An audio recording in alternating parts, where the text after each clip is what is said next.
É un texto do Corpus, nun capítulo que se chama O Estreno, e di exactamente así, do Corpus de Ourense. Tivo que ser no día do Corpus, unha mañá do día do Corpus, nas que se campa coa roupa nova e as almas da xente moza se estrenan tamén por algún canto aínda non encetado. Só eran mañás en que o ceo chega a aurea diferente de todos os ceos do ano, nas que o ceo e a vila na boca do brao casan nun confiado intre que non se voltará a repetir en todos os ceos do ano por ledos que veñan. Non se sabe ben se é o ceo o que peneira en col da vila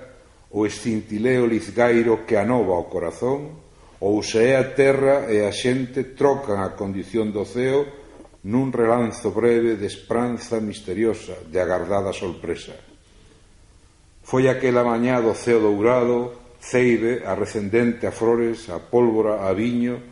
navegando por bagaxeiras nubes que se fan e desfán, gasas, fumos, lenes, ronseis preguiceiros, adornos ociosos da festa, brinquedos no celeste vagantío. As gaitas de fina leria verdeñá, en non se sabe onde, invisibles, no ar, nos cantóns, nas rúas afundidas, zumegando das pedras vedreiras, resgatadas do seu estar de séculos, convidadas á danza e rexouba. Tamén as valentes músicas alleas, dianas e alborada, no máis cedo da vila, e ao chegar a Brenteiro dos aldeáns, en moitedume, troupeleo, cheiro montesío e doce pasmo, polas lousas da cidade postas a latricar doutro xeito, con verbas insólitas, agradecidas.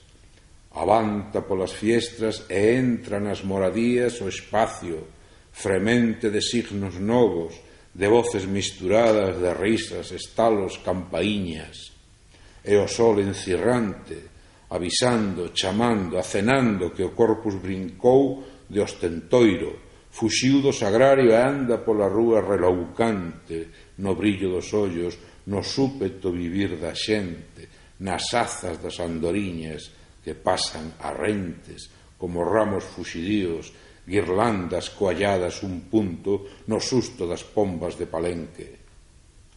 Cando non puiden aturar máis e me botei á rúa, as campás da catedral en riba do meu tellado despenábanse a cachón, derrubábanse polos ancós da torre, todas xuntas, mestas, arreguizando o ar, tremándome nos dentes, enchéndome o peito, nunca se o vin así, coa burbulla crecente do anceio,